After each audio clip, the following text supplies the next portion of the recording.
technical team can inform me if we have Reza Moridi here.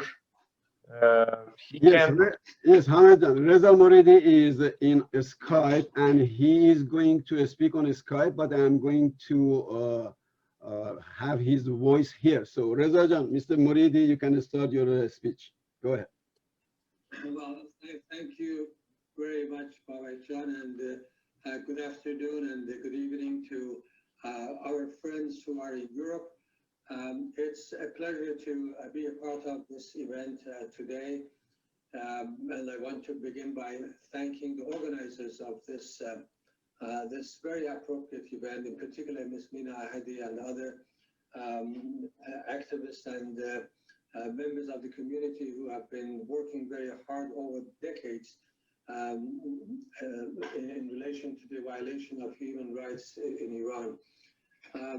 The violation of human rights in Iran has its many dimensions, and of course the worst part is execution, which this government and this regime never stopped killing Iranians and killing people since they came to the office about 41 years ago.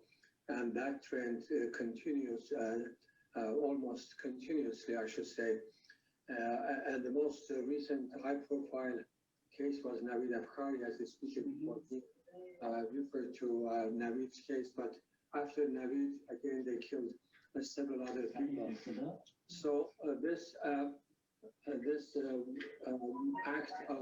barbaric act of the Iranian regime has been in place for decades, as I said, and will continue until as long as this regime is in office in Iran.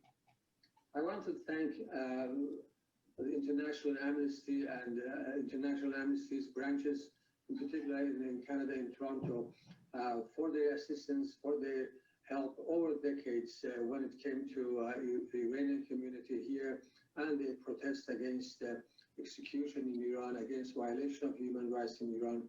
They always have been beside the Iranian community and the Iranian people, and for that we extend our sincere thanks and gratitude to them.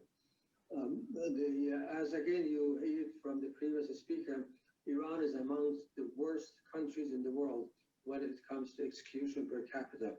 I was told that Iran is number 1 or number 2 in that ranking, and this is very, very unfortunate that a country with more than 2,500 years of documented civilization, the country of poetry, the country of culture, the country of philosophy, the country of humanity, the country of science, all those contributions that Iran has made to the human civilization over the centuries, and now, excuse me, and now there is a regime there which is fixated itself in the religious ideology and keep killing people and keep interfering in affairs of its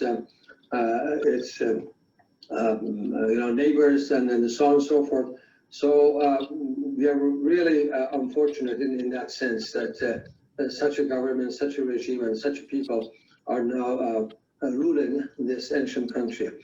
But on the other side, humanities around the world are not going to stop, and indeed Iranians are not going to stop from what they have been doing in terms of protesting to this regime, in terms of raising their voices against this regime and against lobbying and within the international community, whether that might be international agencies such as United Nations and others, or organizations such as the International Amnesty, as well as governments in the Western and the free world, to expose this regime's atrocities as much as they can. And this is what many Iranian activists and many Iranian opposition groups and the parties, political parties, they have been doing for decades.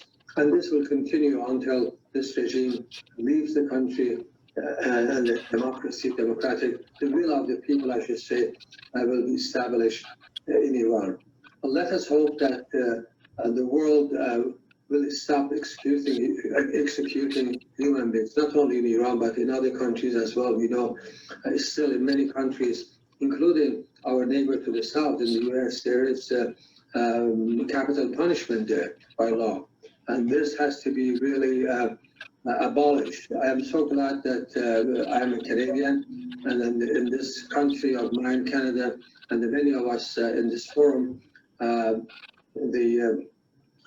there's no capital punishment, and this has to be the case in every country around the world. So with that, again, I want to thank all of you for your participation on this very significant day, and also, again, I'm grateful to the organizers for bringing all of us in this room so that we can speak, we can exchange our ideas, and a little bit raise our voice against those people who have no respect to humanities. They do to their fellow humans, which animals won't do to their own race. And with that, again, I want to thank you all, and I wish you all the best, and let us hope the best for humans, for 7.5 billion of us living in our big country, planet Earth.